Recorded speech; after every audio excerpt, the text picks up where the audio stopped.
So I was so impressed with the Temu items I had bought, I decided to buy 3 photography items to see what they're like. So the first item I got is a lens cover for my GoPro Hero 5, which I'm recording on right now. Is £2.48 a good deal for 4 of them? Yes, not bad. Now, I found alternatives on Amazon. They were more expensive. It was over £4. Now, it came with the protector and glass covers for the lens and the back. Now, I've not had any issues with this protector come off. Now, I've not done extensive tests, but it's not come off in my backpack yet, so it gives me a decent satisfaction that my camera is not going to get scratched up in my backpack, but I'll still keep it in my preferred location, which is separate. Now, it does inhibit the camera from being pulled out of the frame without removing it, but that's not that big of a deal. You just take it off, remove it from the frame, or put it back in, and then, you know, just put it back on. So, not bad. Not bad, and it's good to have extras even if you do buy those other options. I'd recommend buying the ones with the screen protectors first, and then getting the caps in addition for backups and replacements, just in case you lose the ones you bought before. Or you can just ride with these. At first I was scared that it was going to do some damage to the lens, but when I actually pulled it out, I figured that a protector isn't going to be necessary with this on. So you can ride it with this. The rubber is soft enough to where it's not going to scratch up that lens, but I would still recommend having a protector anyway. Okay, so the other item I got is actually 2 of the same type of thing. We got 2 different types of lens hoods. One rubber, which is collapsible, and one plastic. Now, I do like this rubber one because it adds a little bit more protection than the plastic, just because it can absorb impact. And this plastic one isn't reversible, so it always has to be stored facing out. Now, what these do, as you can see, my subject there, the little figurine, is getting a lot of light on her, which isn't necessarily a bad thing. But what can happen is if there's a very strong set of light, if it's coming in from a different direction, not that you can even really see because that sunlight's so bright. If we had a light coming in, say the sun, what happens is we get flares coming in. You can see that top right, it's coming in right before that flashlight comes into view, right? So what this hood does is we can actually extend it out.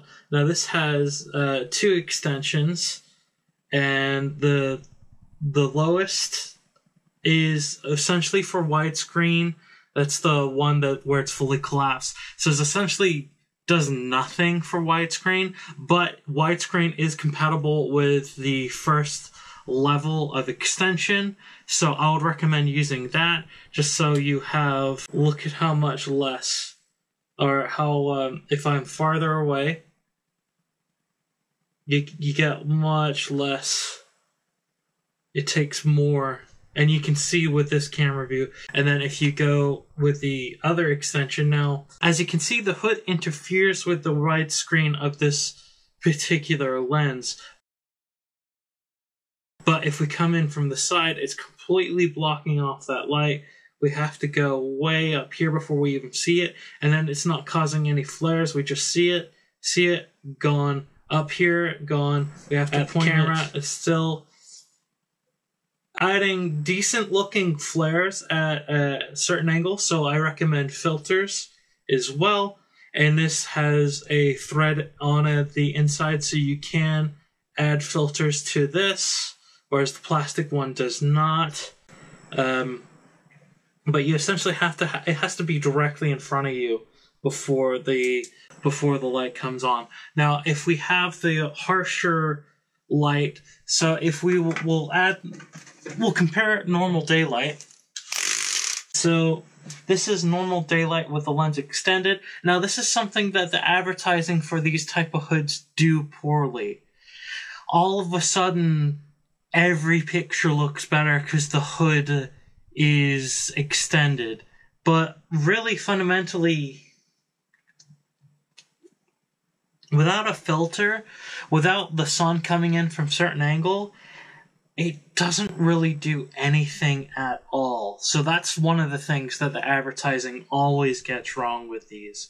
So you need to have a filter as well. Now we can zoom in and crop out that segment where we can see the plastic, the rubber. I think the plastic one is a little bit better at cutting out the light than the rubber one, despite its longest section being about the same size as the rubber, and the shorter section, of course, being shorter than its first setting on the rubber. I think it's because it's less reflective.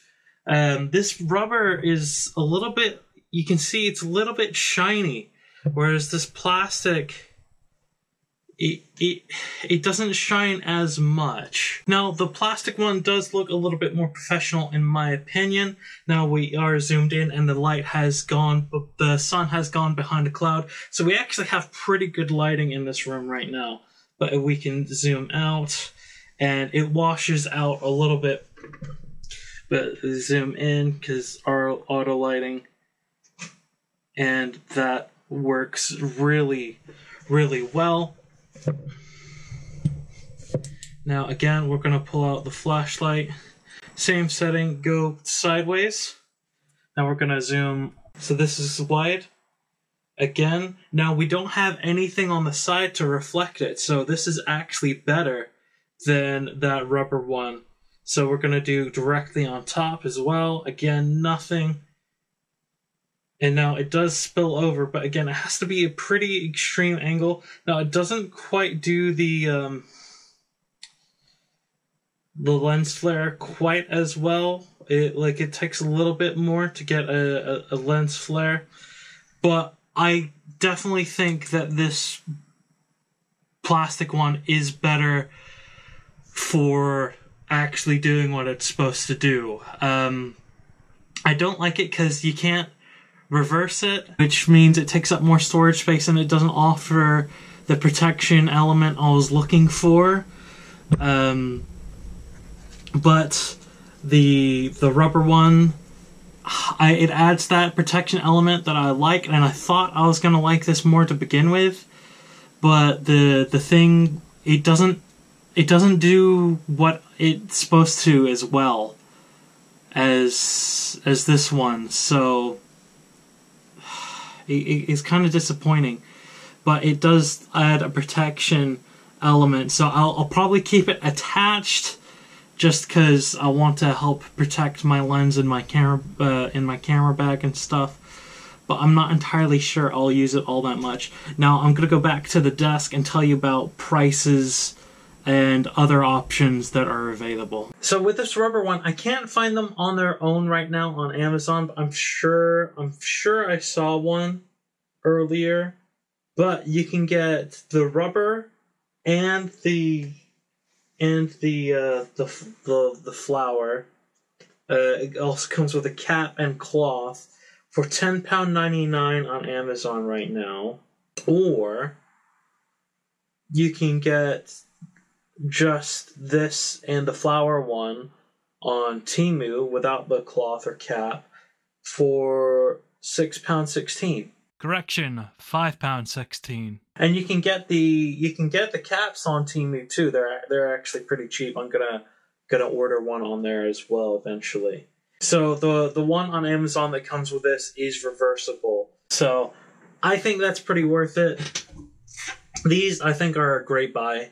Again, I'd probably get the one on Amazon with the actual glass protectors as well, but that's up to you. I think this will be fine.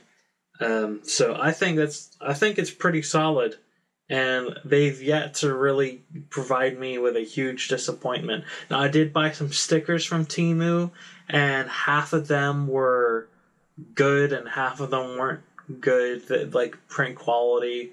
But I was kind of expecting that. I just wanted to do it. I'm not going to do a video on that because I don't think it's going to be very interesting. But if you want to know what that's like, I still have them. So let me know down in the comments below if you're interested, and I'll see you on the next one.